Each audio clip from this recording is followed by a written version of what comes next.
जिसको गम मिला नहीं, जहाँ में ऐसा कौन है कि जिसको गम मिला नहीं।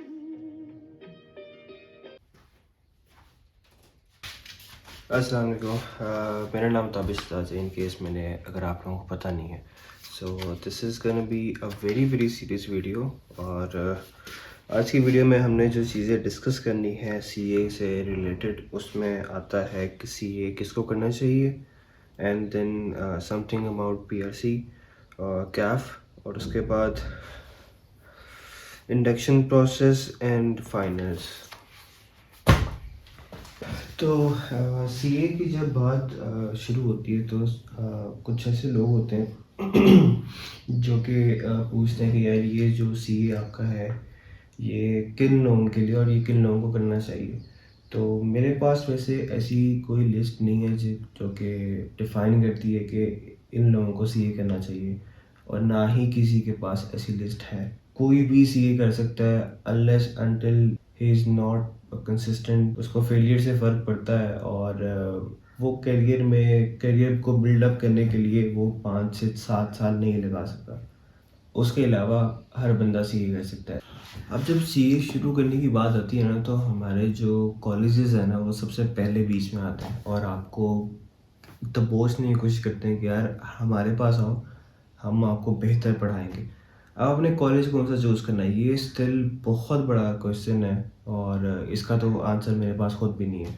और मैंने खुद कैसे पढ़ा था, एक एक टीचर का पता चला वो अच्छा पढ़ाता है, उसके पास चले गए। दूसरे टीचर का पता चला वो अच्छा पढ़ाता है, उसके ऑनलाइन पोर्टल खरीद लिया। एक चीज़ यहाँ पर बहुत अहम है जो कि मुझे समझ नहीं थी आई, और काफ़ी न्यूबीज़ को समझ में नहीं आती, कि टीचर आपका सिर्फ 50% काम आसान करेगा, उसके बाद जो मेन काम है ना 50%, या इसको 40-60 की रेशो में कर लें तो ज़्यादा बेहतर रहेगा ये, कि 40% टीचर आपका काम करता है एंड 60% आपने खुद ही अपना काम करना है, जो कि पेपर आपने पास करना है, और मेहनत आपने ही उनके लिए करनी है। ऐसे भी होता है कि आपने जो बड़े टीचर्स का नाम सुना है उनके पास बच्चे भी फेल होते हैं, ऐसे भी होता है। ऐसे स्टूडेंट भी होते हैं जो कि कुछ ऐसे टीचर से पढ़ते हैं जिनका आपको शायद किसी और बंदे को नहीं पता होगा। द थिंग इज़ कि आपने खुद ही पास करना है इसमें, और आपकी अपनी ख़ास मेहनत है। बाकी डिग्रीज में तो ऐसे होता है कि आपने एक स्पेसिफाइड कॉलेज चूज़ कर लिए और फिर आप उसी में ही होते हो, और वहाँ पर जितने भी टीचर्स होते हैं वो आपने उसको बस पढ़ना होता है उन्हीं से ही। आपके पास ऑप्शन नहीं होती बेसिकली स्विच करने के लिए। लेकिन हमारे पास एक एडवांटेज भी होता है, और ये इसका एक अपना नुकसान भी है, कि हम जब चाहे जिस सब्जेक्ट के लिए भी टीचर चेंज कर सकते हैं और किसी भी कॉलेज मूव कर सकते हैं। अब कॉलेजेस में मैं किसी एक कॉलेज का नाम नहीं लूँगा। एक टाइम पे वो होता था कि पैक का एम्बेसडर है, ये राइस का एम्बेसडर है। मेरा इस तरह का कोई चक्कर नहीं है। मैं आपको टीचर्स रिकमेंड कर सकता हूँ, वो भी सब्जेक्ट वाइज़ है। मैंने अपने वैसे आधे से ज़्यादा सब्जेक्ट तो मैंने पैक से पढ़े थे, और उसके अलावा कैफ के कुछ सब्जेक्ट्स थे जो कि मैंने कभी रिसेंट से ऑनलाइन पोर्टल ले लिया था, या उससे कहीं और से पोर्टल ले लिया था। तो मैंने इस हमेशा ऐसे ही स्विच करके इसको काम चलाया था। ज़्यादा टीचर चेंजिंग भी नहीं आपको करनी चाहिए। कुछ सब्जेक्ट्स ऐसे होते हैं कि जिन पे आप टीचर चेंज कर लो, या फिर अगर आपने नहीं भी करना तो आप किसी भी टीचर की एक वीडियो भी देख लेंगे किसी एक स्पेसिफिक टॉपिक पे, तो उसमें आपको समझ आ जाएगी कि यार ये इसको ऐसे बताया था, लेकिन इसको ऐसे भी किया जा सकता है। ऑडिट में ये चीज़ काफ़ी हेल्पफुल थी मेरे लिए, जब एक टीचर से मैं पढ़ रहा था, जब मैंने एक अलहदा टीचर का पर्सपेक्टिव लिया उसी सेम क्वेश्चन के ऊपर, तो ज़्यादा बेहतर क्लैरिटी मिल गई थी मुझे। तो लेकिन मेरा नहीं ख्याल कि ये ऑडिट के अलावा किसी और सब्जेक्ट में हेल्पफुल रहता है, और प्लस ये रिकमेंडेड भी नहीं है। इससे काफ़ी मिसअंडरस्टैंडिंग आ जाती हैं, क्लैरिटी कोई नहीं ख़ास मिलती इसमें, और इंसान डबल माइंड हो जाता है। अब आपने पढ़ना कैसे है? वैसे तो अब जिस तरह का टाइम आ चुका है ना, आज से अगर 2-3 साल पीछे चले जाओ तो हमेशा हम उसको बड़ा आइडियलाइज़ करते थे कि यार इसके 3 अटेम्प्ट्स में इसका कैफ हो गया। और अब तो खैर लोग 2 अटेम्प्ट्स में मैक्सिमम सीए एंटर कर लेते हैं। तो लेकिन इसने खैर इसमें प्लस पॉइंट भी है, जो कि कंपटीशन आपका बढ़ चुका है, और उस कंपटीशन की वजह से ना काफ़ी ज़्यादा ऐसे लोग हैं जिन्होंने सेम गलती की कि सिर्फ उनको आइडलाइज़ कर रहे थे और उन्होंने कहा कि क्यों ना हम भी उनके नक्शे कदम पर, कदम शरीफ के ऊपर हम भी चलें। 4 सब्जेक्ट्स उठाए कैफ़ में आके, मैं कैफ़ की बात करूँ, पीआरसी की बात नहीं कर रहा। पीआरसी पास हुआ, कैफ़ में आए, 4 पेपर्स अटेम्प्ट किए। मेरे सामने कुछ ऐसे भी लोग थे, चारों फेल हो गए, 2 फेल हो गए, 3 फेल हो गए, 1 फेल हो गया। 1 फेल एक्सेप्टेबल है, लेकिन उसके अलावा आपका काफ़ी बड़ा लॉस है, प्लस ख़ास तौर पे अगर आपकी फ़र्स्ट अटेम्प्ट है। अब इसको अपने लेकर ऐसे चलना है कि जब आप कैफ़ में आओ तो ज़्यादा जज़्बाती भी नहीं होना आपने, और उसको ज़्यादा ईज़ी भी नहीं लेकर चलना। अगर आप ज़्यादा जज़्बाती हो जाओगे, आप ज़्यादा सब्जेक्ट्स उठाओगे, अगर आप क्रैक ना कर सके तो वो एक बहुत बड़ा सेटबैक आपको मिलेगा। पीएससी में वैसे तो 4-5 सब्जेक्ट्स हैं मिलके, business writing and comprehensive skills, quantitative methods, principle of economics, introduction to accounting and introduction to business. यार ये सारी आसान है, मतलब कि क्वांटिटेटिव मेथड थोड़ा सा मुश्किल है। मुझे याद है कि वो थोड़ा सा मुश्किल होता था, लेकिन जो कि पीआरसी में आपको एज जैसे मिलता है कि ये सारे एमसीक्यूज बेस पेपर होते हैं, तो इसमें मेरा नहीं ख्याल कि आपको कहीं भी मुश्किल आएगी। ऑल्दो मैंने देखा कि कुछ लोगों को business writing and comprehension skills में उनकी अटैम्प्ट्स लगती हैं, लेकिन नहीं लगनी चाहिए। पीआरसी में वैसे कोई एक्सक्यूज़ नहीं है, इस यहाँ पर बिल्कुल नहीं लगनी चाहिए, क्योंकि आपकी आगे जो अटैम्प्ट्स है ना वो लिखी हुई होती हैं, तो इस वजह से पहले जितनी अटैम्प्ट्स आप उसको मिनिमाइज़ कर सकते हो, आप लाजमी करना। कैफ़ की बात की जाए तो कैफ़ में 8 सब्जेक्ट्स होते हैं। हम अगर तो स्टार्ट करें से financial accounting and reporting 1, tax practices, cost and management accounting, business law, financial accounting and reporting part 2, managerial and financial analysis, company law, audit and assurance. मुझे सबसे ज़्यादा फाइनेंशियल अकाउंटिंग एंड रिपोर्टिंग 1 ने तंग किया था, और मेरा जो पर्सनली फेवरेट है ऑब्वियसली वो ऑडिट एंड एश्योरेंस है। मतलब कि ऑडिट एक तो सब्जेक्ट भी ऐसा है, मेरा पहली टर्म में ऑडिट नहीं था निकला, लेकिन मेरा फेवरेट भी वही है।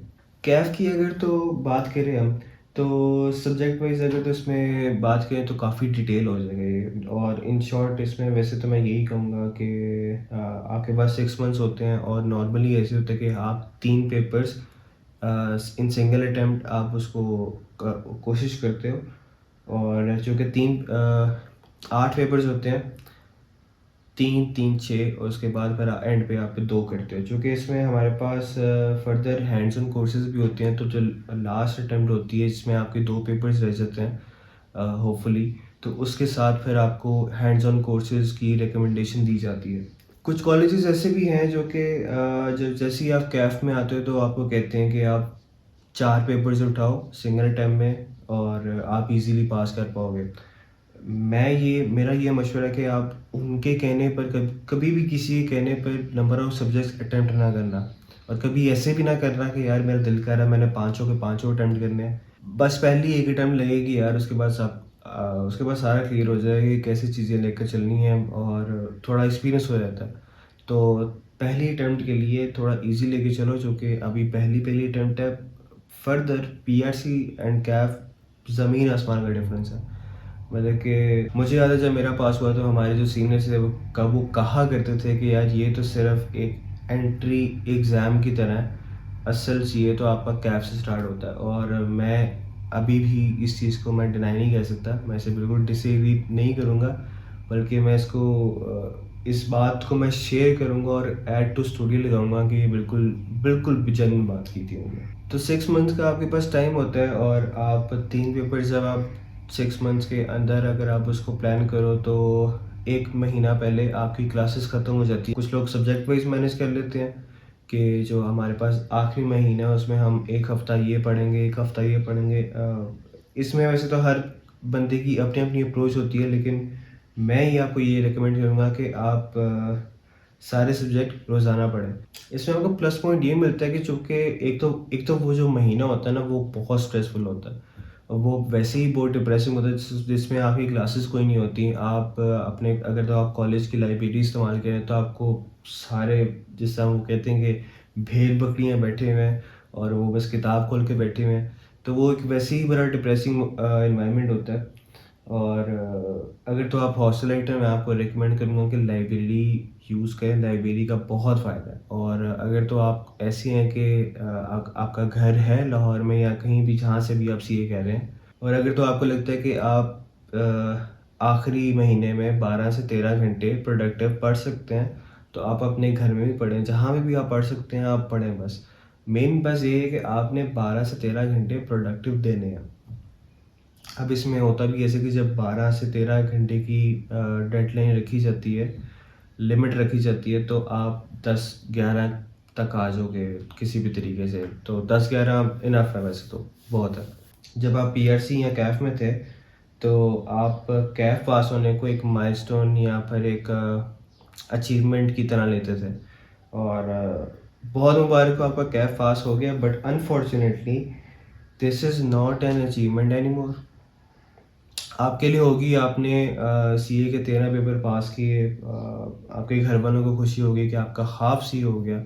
लेकिन जैसे ही आप सीवी उठाकर अपने फर्म्स में जाएंगे, 2 से 3 साल पहले अगर आप चले जाओ तो फर्म्स में इतने ज़्यादा बुरे हालात नहीं थे। उसकी वजह ये थी कि नंबर ऑफ़ कैफ क्वालिफाइड कम थे, प्लस ये था कि कुछ हर दिन बाद हमारे कंट्री की कंडीशन जो कि ख़राब होती जा रही है, अभी वैसे स्टेबल हुई हुई है, लेकिन इससे पहले तो बिल्कुल ऐसे ही था।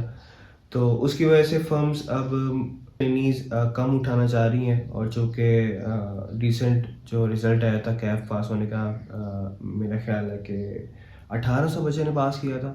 मैं भी वैसे उन्हीं में से एक था। और जब 1800 बच्चा पास हो रहा है, और फर्दर जब इससे पहले 1600 बच्चा पास हुआ था, और उनमें से भी काफ़ी ज़्यादा ऐसे लोग थे जिनको फॉर्म्स नहीं मिली थी और वो नेक्स्ट अटेम्प्ट का इंतज़ार कर रहे थे। तो 1800 बच्चा आपके पास अक्टूबर में पास होकर बैठा हुआ है। पिछले अटेम्प्ट का आप 300-400 बच्चा लगा लो, मोर देन 2000 आपके पास कैफ क्वालिफाइड बैठे हुए हैं और फर्म्स बच्चे नहीं उठा रही। तो वहाँ पर आपको एक सेटबैक महसूस होगा। मैंने 13 पेपर्स पास किए हैं, और वो जैसे पास किए ये मुझे पता है, और फर्म नहीं मिल रही है मुझे। अब इससे फर्म ना मिलने की भी वैसे तो एक रीज़न ये है कि जो कि अब सप्लाई ज़्यादा हो चुकी है, तो डिमांड इसी कम हो गया। डिमांड सप्लाई अगर तो आप लोग उसको रिकॉल कर सकें किसी भी तरीके से। और फर्दर ये है कि जो एक आधी फर्म किसी को अप्रोच करती है, और उसमें जब वो ऑफ़र करते हैं कि हम आपको किसी ऑडिट के अलावा रखेंगे। ऑडिट एक तरफ है और ऑडिट के अलावा डिपार्टमेंट्स एक तरफ हैं। अगर इसको मैं कैटेगराइज करूँ, हमारा अब सीन ये होता है ना कि जब से ही हम सीए में आते हैं, तो हमारा एक बेसिकली कह लें कि जो सुप्रीम अथॉरिटी होती है ना, वो हमारी वो होती है कि यार हमने ऑडिटर बनना है, ऑडिटर बनना है। अब चूँकि ये डिमांड सप्लाई वाला खेल हुआ, तो वो ऑडिटर बनने में ना, अब ऑडिटर बनने में सबसे ज़्यादा जो आपकी अहम चीज़ है ना, वो आपकी ट्रेनिंग ही है। पेपर तो सारे पास कर लेंगे, और ये जब डिमांड एंड सप्लाई वाला खेल चल रहा था, तो फर्म्स में चूँकि ऑडिट की डिमांड है काफ़ी ज़्यादा, सप्लाई भी मिल रही है, तो उन्होंने मज़ीद ट्रेनीज़ को ऑडिट में जाने से उसको थोड़ा सा नंबर ऑफ कम कर दिए। उसकी और भी काफ़ी रीज़न्स हैं, चूँकि बाकी डिपार्टमेंट्स भी हैं। ईआरपी है, एसएपी है, हमारे पास टैक्सेशन है, एडवाइजरी है। किसी टाइम पर हमारे पास ऑप्शन होती थी कि हम इन डिपार्टमेंट्स को चूज़ करते थे, लेकिन आजकल के टाइम पे फर्म्स के पास ये अथॉरिटी है कि वो हमारे लिए डिपार्टमेंट्स चूज़ करें। आईकैप काफ़ी ज़्यादा इंडस्ट्रीज़ के साथ अपनी रजिस्ट्रेशन कर रहा है कि वहाँ पर आप लोग ट्रेनिंग कर सकें। और मेरे ख्याल में नो डाउट इंडस्ट्रीज़ भी अच्छी ऑप्शन है, बट ऑब्वियसली हमारे चूँकि काफ़ी टाइम से एक चीज़ बैठी हुई है कि हमने फर्म आर्टिकल्स करने हैं, हमारे टीचर्स हमें ये रिकमेंड करते हैं, और आपने फर्म आर्टिकल्स करने हैं और आपने ऑडिट ही करना। ये सारे मसले तो हैं, और ये आपको शुरू दिन से ही पता होने चाहिए, ताकि आप इजीली बैठ के सोच लो कि यार मैंने अब क्या करना है। अगर आप नहीं सोचोगे, गो विद द फ्लो, आप चलते रहोगे, या जब टाइम आएगा देखी जाएगी, तब देखी नहीं जाती। इन दी एंड सिर्फ ये मैटर करता है कि या तो आप सी क्वालिफाइड हो, या तो हम नहीं हो।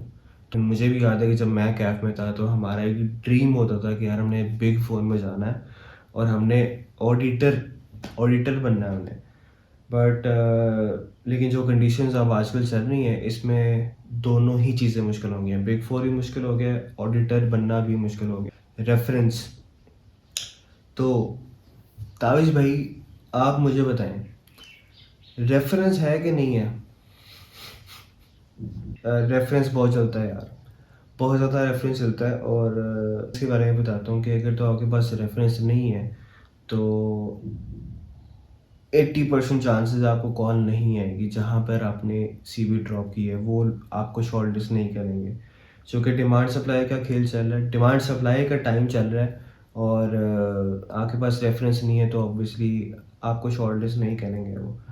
बहुत कम चीज़ें जिनके अगर तो फर्म कंसिडर करेगी आपको, या उनके पास इतना जिसको आप कहते हैं कि कोटा होगा रखने का, इंडक्शन करने का, तो वो फिर आपको कॉल आ सकती है। बट खैर कुछ टीचर्स हैं जो कि इस बात से डिनाई करते हैं कि यार देखो रेफरेंस नहीं चलता। अगर देखो बेटा मेरी बात सुनो, अगर तो हर फर्म अपने रेफरेंसेस रखने लग जाएगी तो फर्म्स कैसे चलेंगी? नॉर्मल जॉब इंटरव्यूज़ में ना रेफरेंसेस ये वाली बात शायद ज़्यादा फिट करेगी। अब हर जगह पे शायद रेफरेंसेस नहीं चलते होंगे, लेकिन हमारे केस में सबकी क्वालिफिकेशन सेम है, सबके सर्टिफिकेट सेम है, सबकी मेंटल स्किल सेम है, और किसी के पास कोई ऐसी चीज़ नहीं है जो कि दूसरे कैफ क्वालिफाइड से इसको ऊपर लेकर जा सकती है करंटली। अब वो भी कैफ क्वालिफाइड है, तो हम तीनों में किसी भी चीज़ का कोई डिफरेंस नहीं है।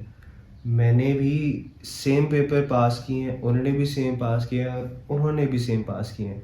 अब अगर मेरे पास रेफरेंस है, हेलो जी, मेरा नाम आ गया जी। जी सर, मैं कल पहुंच जाऊँगा। चलो ठीक है, ठीक, ओके ओके ओके ओके।